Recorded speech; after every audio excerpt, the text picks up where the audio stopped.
Hey everyone, welcome to arStudents Online. I'm so excited that we get to gather, even though we're not in person, and hang out, talk about some important stuff, and grow from it. It's awesome. I love that we get this opportunity, even though we're not in person, even though things are weird, even though things aren't what we expect them to be at this point. It's the middle of July, and we're still not able to go back to normal. Like, school decisions are being made really soon. There's a lot of stuff going on. And I'm not going to get into all of it, but I just want you to know that we miss you. We miss you. arStudents misses you. We miss seeing your faces. We miss hanging out, talking about all this kind of stuff in person. But unfortunately, we're just not at that point yet. But I've got some good news. Zoom Hangouts are coming back this week, this Sunday, 2 days from now if you're watching on Friday evening, or whenever you're watching, Sunday evening at 6:30 p.m., right? It's a different time for all of our students. We're gonna do a Zoom Hangout. The reason we're doing it then is because at 5 o'clock is when our Game Changers drive-through rally is happening at Asher Ridge High School. And I know a lot of you have siblings that need to be there, need to drive through at the high school. So you go do that from 5 to 6, then you come home, get ready to hang out with all of us while your other siblings can watch Game Changers, the actual service, at 7, right? So it all works out for your family, I'm hoping. And even if you don't have younger siblings, we'd love to see you out there at the high school at 5 o'clock. I'm gonna be there, it's gonna be a good time. We've got some students that are helping serve too. It's just gonna be a really cool time to see each other, even though we can't hang out, even though we have to wear masks, all of that good stuff. And hey, if you need details on how to get into those Zoom Hangouts, your parents will get a text message on Sunday with all that information. But if you need it too, just send us a message on Instagram, text me, email me. I'm lee@asherridgechurch.org, whatever you need to do to get in touch with us. We'd love to get you involved. You're a middle school or high school student. Doesn't matter if I've never met you before. Would love to have you come hang out with us on Sunday evening. And with that, I want to introduce our brand new series that we're starting today. And it's called No Regrets.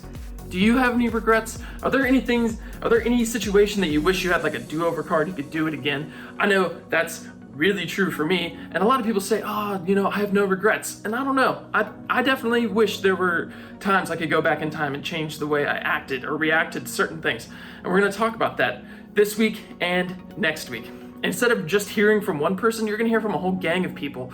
Some pastors, some people that work at different churches that hang out with middle school students most of the time, but every time they talk about a middle school student, just know I'm not a middle school student, right? And I grew so much from hearing this talk. Middle school, high school, college, adult life, all of these problems still exist. You're still gonna be tempted, you're still gonna have regrets, you're still gonna want to make better decisions. So with that, I'm gonna get out of the way. You're gonna hear from the gang here in just a second. And afterwards, I'm gonna come back, wrap things up, and give you one question to think about between now and when we get on our Zoom call on Sunday. So with that, check this video out.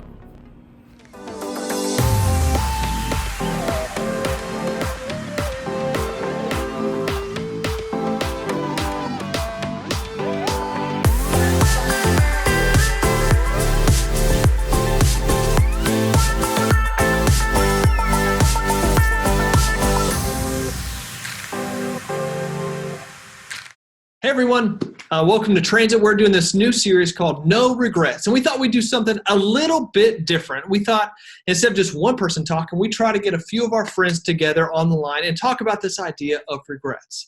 So first of all, from North Point, I got my friend Andy. Andy, how's it going? It's going well. Good to see you guys. Over from Brownsbridge, I think you know him, you love him. Hey Stuart, how are you? What's up, guys? And now let me say hello to Gene. Gene from Gwinnett. Gene, how are you? Hey guys, doing good. And everyone loves Will. Will from down in Decatur City. Good to see you, Will. Hey, everybody. So, guys, we want to do the series about regrets. And no one goes out into life wanting to make a bunch of regrets. No one wants to ruin their life or wind up friendless in Greenland. Like, everyone wants a great life, but somehow you wind up a few years down the road and you have regrets. When you all think about middle schoolers, when you think about that time in middle school, what were some of the regrets that you had? Yeah, I think for me in middle school, I was really quiet and shy. And so I remember one time this girl was getting bullied by another classmate, and I I didn't say anything. I didn't speak up. I didn't do anything. I didn't go tell the teacher. And no one else around me did anything either. And so we didn't want to be, known as the snitch or the tattletale, or, sometimes you get brought up, to like mind your own business. And so we just didn't do anything. And looking back at it now, I really regret that I didn't stand up and say something in that moment. Yeah, when I was in middle school, I really wanted to be liked and I really wanted friends. And it really didn't matter who those friends were, because that desire for acceptance and to be liked was just so strong. And I ended up getting in with the wrong crowd. And I remember making some bad decisions. They actually made a decision one time to vandalize somebody's property when I was in middle school, and I didn't do anything to stop them. And looking back, that was something that I really regret not doing. Yeah, for me, I feel like I remember so many Monday lunchtimes where we've had a weekend and I've come in and I'm sitting with my friends and we all start parent bashing together.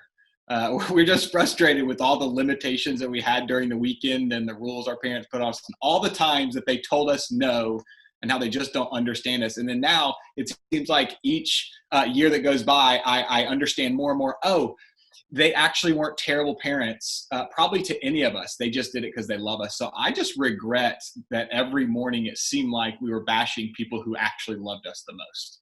Yeah, Britt, I was super interested in romantic relationships. And I remember this one specific relationship. I know, right?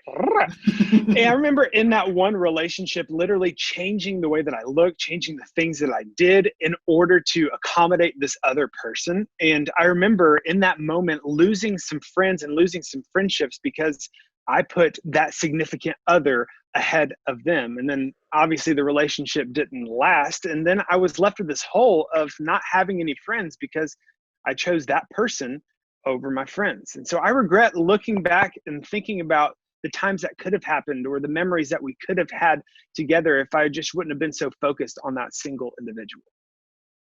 Well, guys, when I hear those stories, when I hear about your regrets, I can't help but notice that they often happen in group setting. What makes it so difficult to do the right thing, to avoid regrets when you're with a crowd of people and maybe they're going the wrong direction? What's unique about the group setting when it comes to regrets? Yeah, Britt, I think that's a really great question. I think it's because in middle school, you feel awkward and different, and you don't want to stand out and you don't want to be different compared to everybody else. You just want to blend in and you want people to like you. And so you're going to be tempted to do what everyone else is doing, even if it is sometimes the wrong thing to do. Yeah, when I think back to middle school, the thing that I think I was made fun of for more than anything else was for being different. I mean, I got called weird a lot.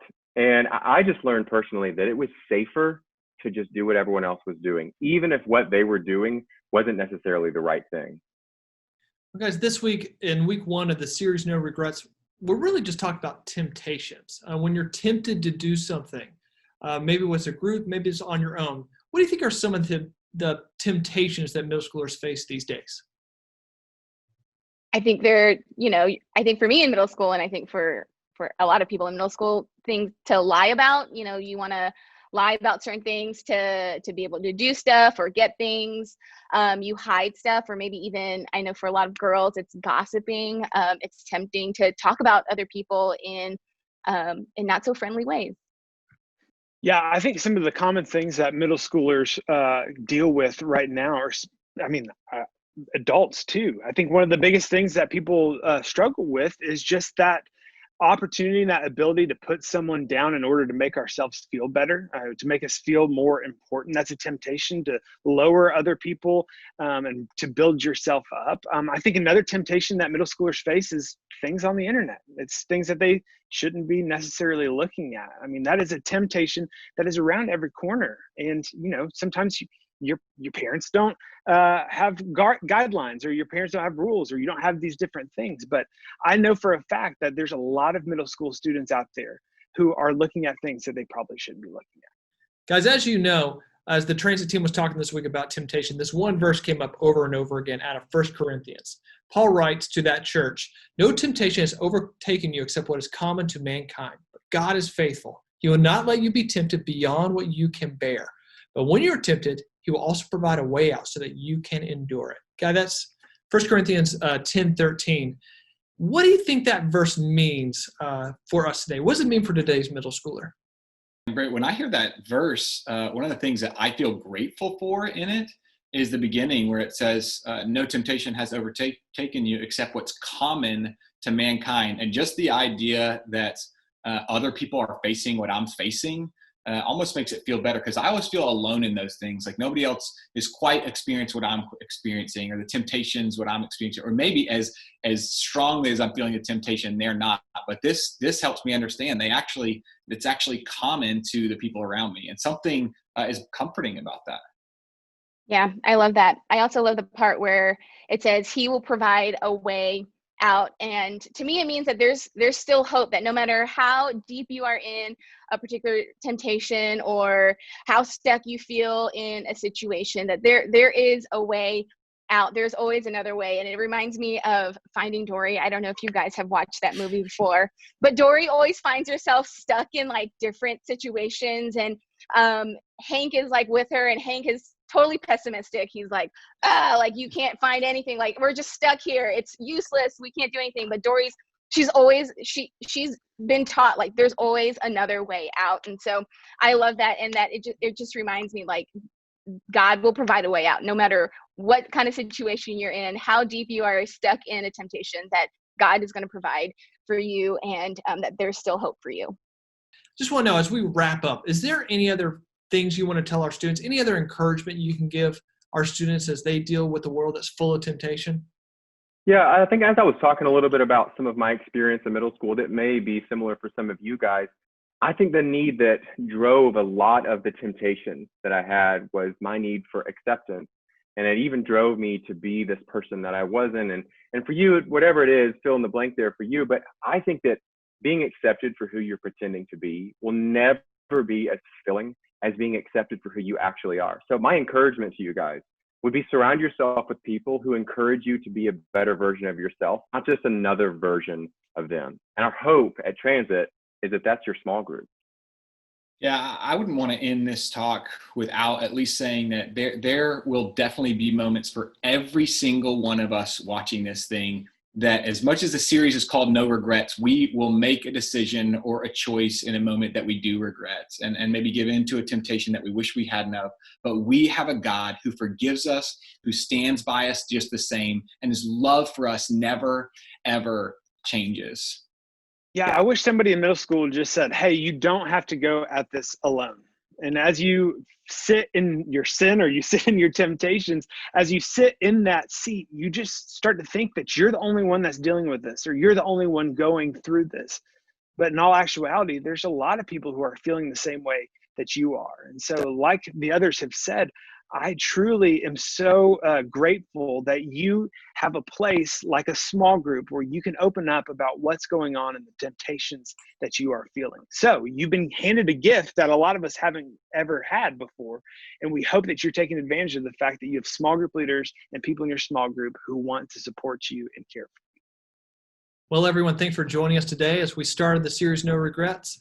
We talked about the idea that God always gives us a way out. As you head to group, as you head to start your discussion, I'd love for you to be thinking, what are the most common temptations that today's middle schoolers face? So be thinking, what are the most common temptations that middle schoolers face? We'll see you next week. See you guys. Bye. Bye. Wow, I really love that verse. That verse that reminds us that nothing has happened to us that hasn't already happened to someone else. No temptation has come to us that hasn't also come to someone else in humanity, and probably someone really close to us. So with that, I want to share two of my regrets, right? I want to tell you one from middle school and one from high school, just to make sure I have all of our bases covered. And then we're going to talk a little bit about what to do with these regrets. So stick around for that. The first thing I want to tell you about is middle school. When I was in middle school, I got bullied a lot. I got taken advantage of. I was this wiry, really smart kid, and I had all of these bullies would take advantage of me and my schoolwork, especially my homework. Almost every day I was expected that someone would take my homework and copy it down real quick, and then they could turn it in. And I felt like I had to do that in order for these people to like me, right?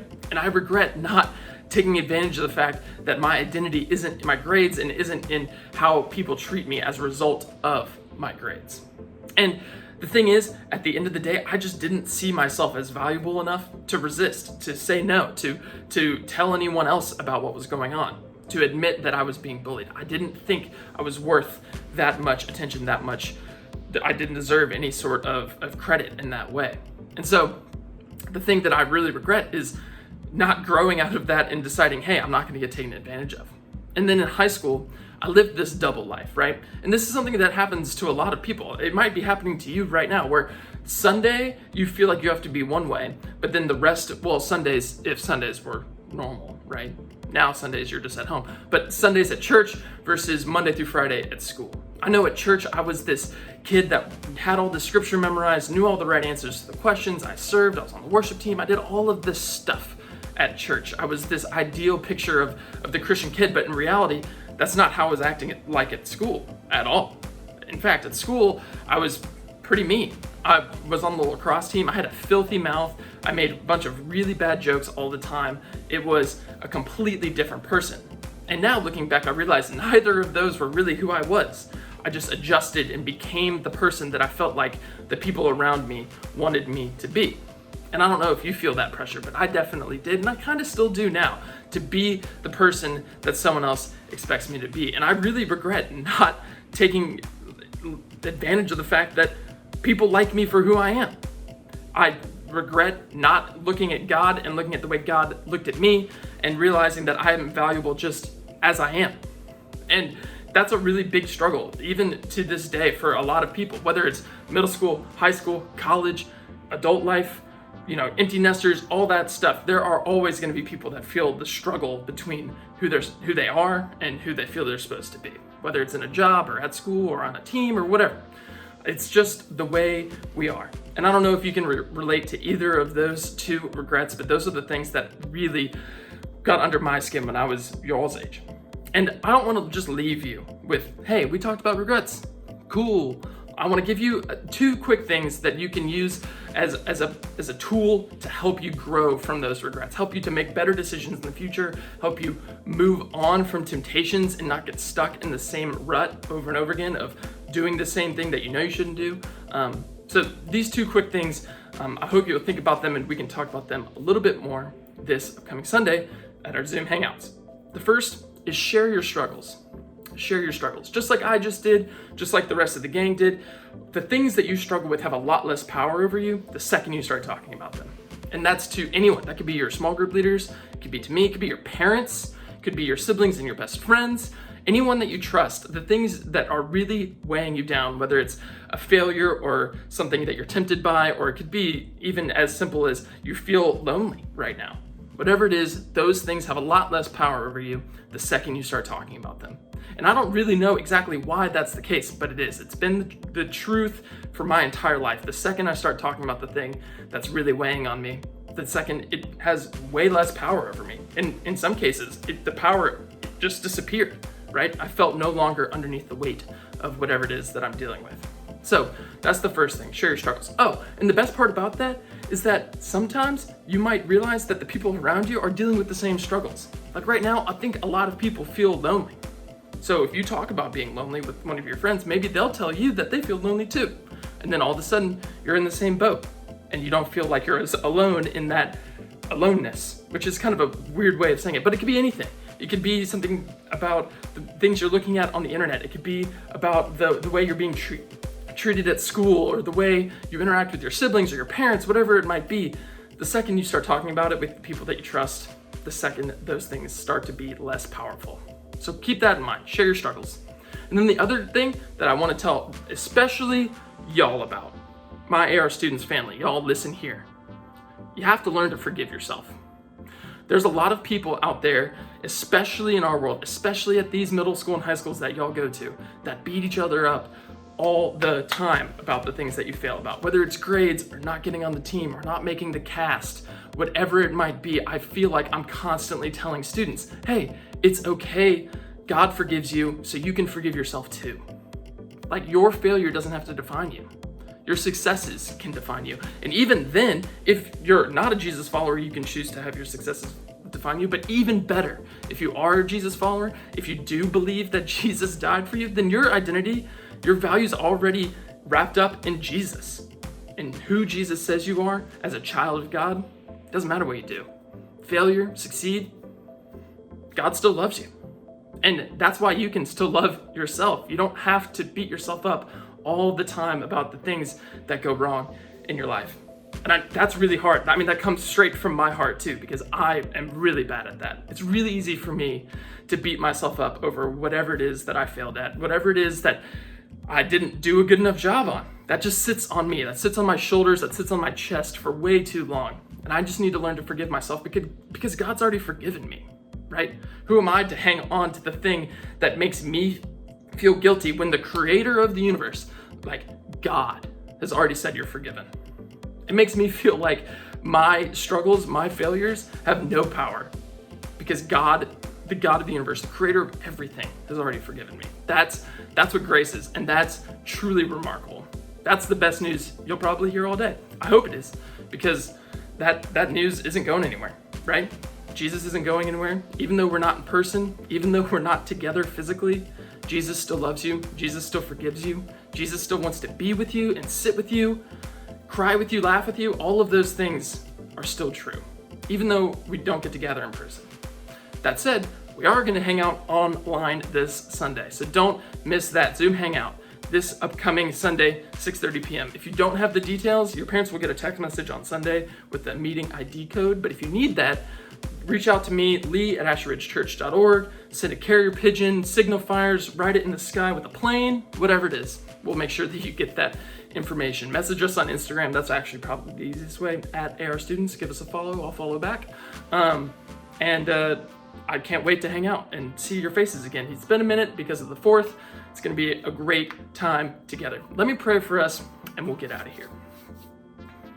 Hey God, thank you so much for these words today, for the power of your word, that no temptation that is uncommon to man comes to us. Everything that we go through, someone else is going through too. And that's a great reminder. And even better than that, you forgive us for our failures, even though we don't even know what we're going to fail at in the next day, hour, minute, whatever it is. God, we know that you're going to forgive us. And that's awesome. God, thank you for these friends. Thank you for our leaders and our parents and all the people that are trying to make the best of the situation, even though things are stressful and hard. God, just remind us to be thankful for whatever it is around us that is going well. Remind us that it's not all bad. God, gather us together this upcoming Sunday for our Zoom Hangouts. Help us to have a great conversation. We love you. We praise you. We can't wait to be together again. It's in your Son's name we pray. Amen. So I want to leave you with one question, and it's the same question Britt left in that video. What are the temptations that are really common to middle schoolers and high schoolers that you're around, whether it's you or someone else?